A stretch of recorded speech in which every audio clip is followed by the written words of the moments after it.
Тука ќе ви покажам како работи дел од продажба или предната страна за продавачот што е на смена моментално во продавницата и што продава. Многу едноставно е.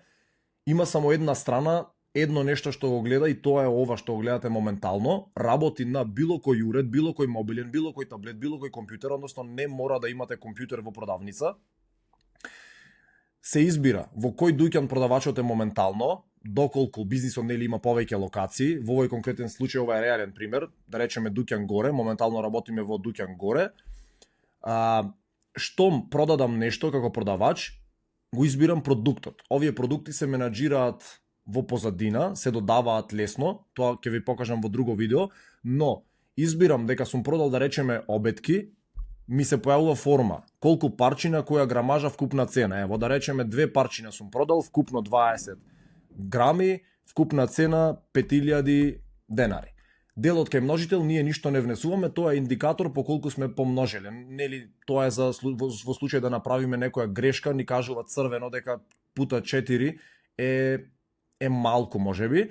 И последниот дел што го има за внесување е од која држава, затоа што овој софтвер е првично направен за во Охрид, нели имаме тука туристи, најчесто како муштери.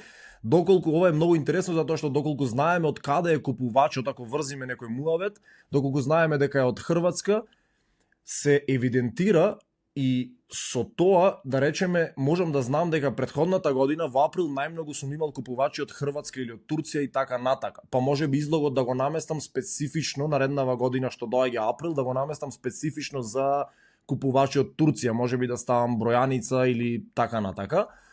Со еден клик зачувај продажба се зачува продажбата. Ова е многу интересно и толку продавачот, нема никакви други обврски тука, може само да промени, нели, ако сака да го гледа прометот во евра или во денари.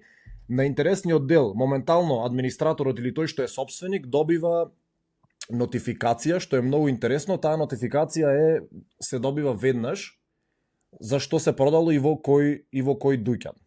Значи тука не знам дали се гледа на камерава, но мислам дека ме разбравте.